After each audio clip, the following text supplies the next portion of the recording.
But jumping into number four, the fourth thing that really, and this is another a big thing here in the United States as well, because of easy credit and all that stuff, is allowing debt to become a lifestyle, Mhm. right? And, it's funny that certain people, and I used to be, wow, he's got a platinum card. I only have a gold card. That guy's got a platinum, or man, she's got one of those metallic cards, right? You throw it on the table and it clinks.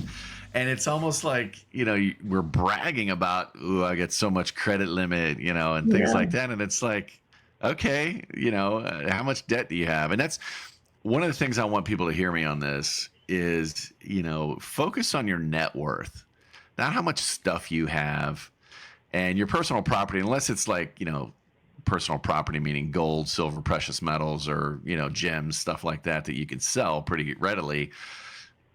Most people, they have their collectibles and things like that. And I'm not talking, specific stuff, but, oh, my Longenberger baskets or this, that, or the other. A lot of that stuff isn't worth nearly what we think it is, right? Mhm. To others. And you see a lot of estate auctions and you just kind of like, wow, this stuff is going for little or nothing. So the big focus on building wealth, true wealth, is looking at your net worth.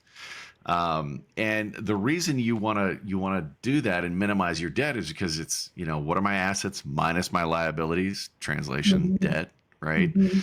And that equals my net worth. And you could have $1 million, but if you owe 900,000 in different bills or whatever, guess what? You only have 100 grand net worth. But the key point of that goes back to Proverbs 22:7, where it talks about, the rich rule over the poor, borrower slave to the lender.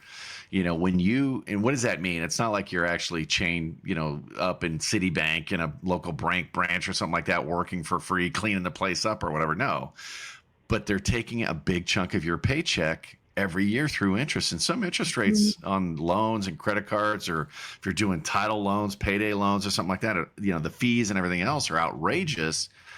And that's taking money away from you and your family and your goals. I mean, when I read that slave to the lender, it's like chains. It really is like chains Yeah. because you're not free to even, what we're going to talk about in a minute, but even free to be able to give, Yeah. right? Because we're so burdened and tied up with debt.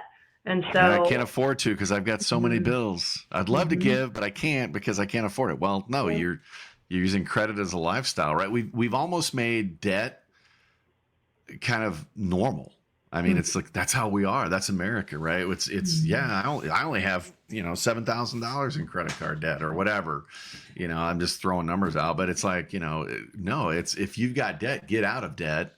And that's one of the things the gurus Dave and Susie talk about that as well as others, and I agree. I mean, there's a time and a place for debt. Not all debt is bad. Hear me on that.